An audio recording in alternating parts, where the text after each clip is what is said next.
বলছি। সোমা বলছি, সোমা মুখার্জি। এত কষ্ট হচ্ছে ভিতরে যে হসপিটালে বসে থাকতে পারছি না। আমাদের সব ডাক্তাররা সবাই খুব ডিস্টার্বড। আজকে তো ওপিডি বন্ধ রাখা হয়েছে।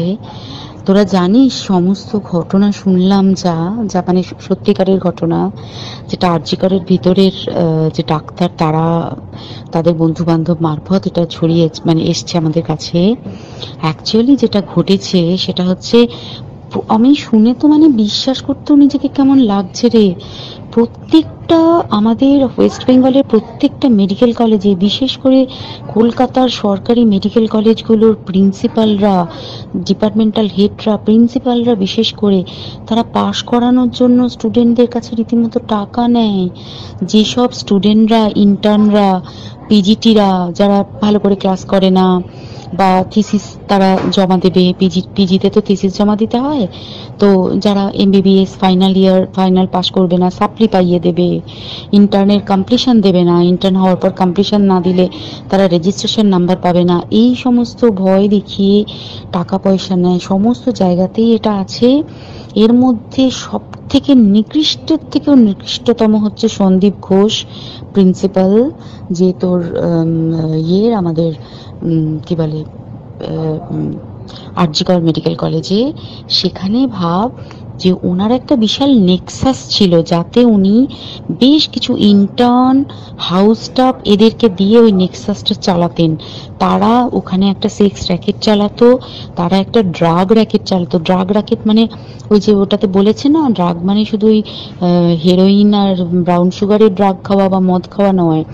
ড্রাগ মানে হচ্ছে যে কম দামি, কম টাকায় যে ওষুধ পাওয়া যায়, যে ওষুধ না জল ভগবান জানে, সেই ওষুধের মানে কোটি কোটি টাকায় যে টেন্ডার বেরোতো, সেই ওষুধ নিয়ে ওষুধ কোম্পানিগুলোর কাছ থেকে কোটি কোটি টাকা, সেই সমস্ত টাকার একটা বড় অংশ যেত পার্টি ফান্ডে। বুঝতেই পারছিস তাহলে। সেই জন্য পার্টির একদমই কাছের উনি, পার্টির মানে একদম খোদ মানে ওপর লেভেলের একদম আসল জায়গাকার কাছে। তো এবার উনি এই যে নেক্সাসটা চালাতেন, তাতে রীতিমতো কোন ইন্টার্নকে উনি পাশ করাবেন, কোন পিজিটিকে উনি থিসিস কমপ্লিট করাবেন, সেগুলো সব ভয় দেখিয়ে টাকা নিতেন। আর তার হয়ে কাজ করতো ওই ইন্টার্ন হাউস স্টাফের একটা পুরো বড় নেক্সাস। এবার এই মেয়েটির যে পিজিটি, মেয়েটি অত্যন্ত ভালো, সে তার থিসিসটা কমপ্লিট করাবে না বলে হুমকি দিচ্ছিল। সে এটা জানতে পেরে গিয়ে বলেছিল যে আমি এরকম কোনোভাবেই মেনে নেব না, আমি এর বিরুদ্ধে আমি যাব এবং আমি এর বিরুদ্ধে সব ফাঁস করে দেবো।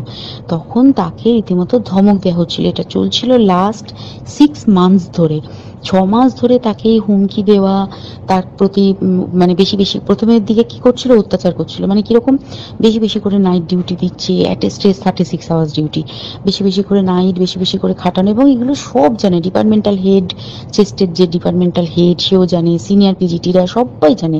প্রিন্সিপালের নির্দেশেই হচ্ছে এবং ওনার নেক্সাসের ছেলেমেয়েরাই কাজ করছে। তারা 6 মাস ধরে এটা করেছে।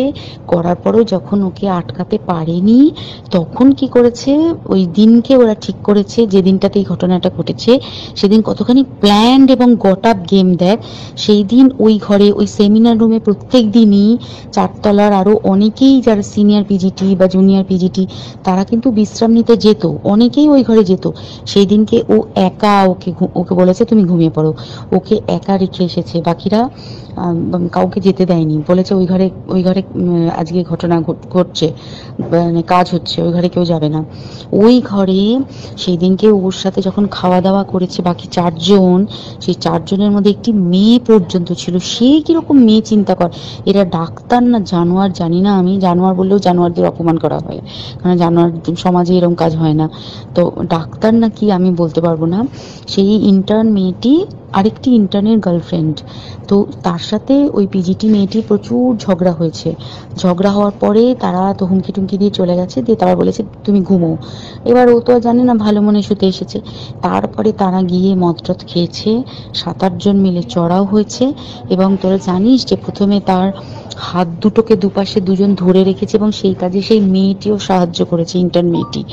দুজন ওকে পা দুটোকে টেনে জরাসন্ধের মতো ছিঁড়ে ফেলেছে, মানে ছেঁড়ার মতো করে টেনেছে, যাতে পেলভিক বোন ভেঙেছে, কলার বোন ভেঙেছে। মানে কি বিপর্যস্ত মানে বিধ্বস্ত, কি নৃশংস অত্যাচার করেছে। ওকে উল্টো দিক করে শুইয়েছে, পিঠের ওপর দিয়ে বুট পরে হেঁটে গেছে, মাথাটাকে এমন থেতলেছে যে মানে স্কাল ফাল রাপচার হয়েছে। এই সমস্ত করার পরে শ্বাসরোধ করে তাকে মেরেছে। মেরে তারপরে আরো যেটা আরো ভয়ঙ্কর, যে একটা মৃত মানুষকে মিনিমাম ডিগনিটি দিতে জানে না, তারা নিচে এসে দেখেছে ওই সঞ্জয় তখন বসে মদ খাচ্ছিল অন্য আরো গ্রুপ ডি স্টাফদের সাথে। সঞ্জয় ছেলেটা হচ্ছে তার কাটা সঞ্জয় বলতো ওরা, ওকে বলে ফল গাই, মানে ওর একটু ওইসব আলুর দোষ আছে। ও যত্রতত্র যখন তখন প্রস্টিটিউট এলাকায় যায়। এবার দেখেছে যে একে দিয়ে যদি একটা রেপ করিয়ে দিতে পারি তাহলে ঘটনার মোড়টা অন্যদিকে ঘুরে যাবে। এইবার ওকে বলেছে, যা সেমিনার রুমে তোর জন্য রেখে এসছি, যা তুই এবার গিয়ে কাজ করে দিয়ে আয়। ও এসে ওই ডেড বডি খেয়ে রেপ করেছে, যাতে তার ভ্যাজাইনাতে সিমেন্ট পাওয়া যায়। তো এবার এই হচ্ছে, প্লিজ আমি নাম করে ফেললাম সবকিছুই।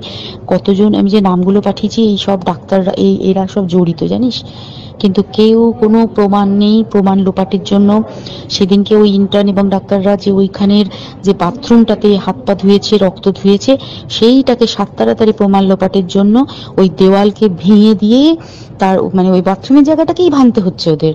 ওখানে নাকি ওরা রুম বানাবে, কালকে দেখেছিস তোরা খবরে। আর বেশি বলতে পারছি না, মানে তোরা তো সবাই প্রোটেস্ট করিস, আমরা তো আমাদের দিক থেকে করছি, কিন্তু